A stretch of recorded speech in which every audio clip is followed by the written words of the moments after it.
Battles brewing on college campuses over the crisis in the Middle East. Students taking sides and clashing, while some CEOs are now saying they won't hire people based on their views in the wake of the Hamas attack. Selena Wang is in Cambridge, Massachusetts with more. Good morning, Selena. Good morning, Juju. College campuses are deeply divided, including here at Harvard, where students here, it's not just about trying to protect their safety, but corporate CEOs are trying to blacklist some students whose organization signed on to a controversial statement.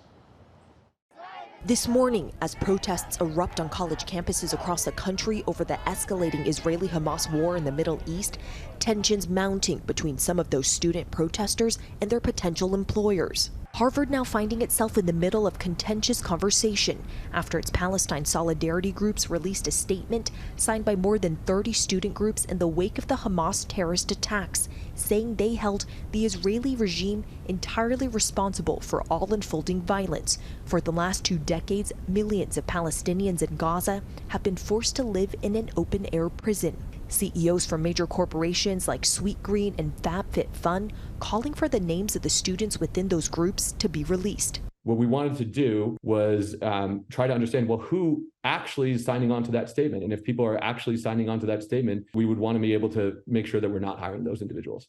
Billionaire Bill Ackman, founder of Pershing Square Capital Management, took to X to share his views, writing, "I've been asked by a number of CEOs if Harvard would release a list of the members of each of the Harvard organizations that have issued the letter, so as to ensure that none of us inadvertently hire any of their members." The backlash also raising safety concerns. This truck going around Harvard's campus naming people who were allegedly part of the groups that signed this statement. I spoke with several Palestinian students who asked that we not show their faces out of fear for their safety. We have Palestinian friends who were signatories of that statement, who were doxxed, whose name was on those buses, who've had their workplaces contacted. We have friends who've received death threats. They said they are scared to mourn in public. I just got a message from my grandmother just letting me know that 10 members of our family had been killed. Imagine feeling like the place that you're from is going to get wiped off the map. Some of the groups that signed the letter now retracting their support, and some students resigning from their positions. Harvard's president later released a statement condemning the terrorist atrocities perpetrated by Hamas and said while our students have the right to speak for themselves, no student group speaks for Harvard University or its leadership.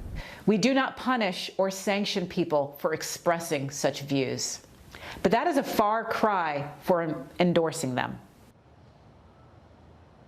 One of the Palestinian students I spoke to in that story has since told me that another 20 of her family members have been killed in Gaza. Meanwhile, her Jewish students and classmates, they are also grieving. Both communities are feeling targeted and unsafe. The visceral emotions here, a microcosm of the heated debates across America. Guys. Selena, thank you. Well, hey there, GMA fans. Robin Roberts here. Thanks for checking out our YouTube channel. Lots of great stuff here. So go on, click the subscribe button right over here to get more of awesome videos and content from GMA every day, anytime. We thank you for watching, and we'll see you in the morning on GMA.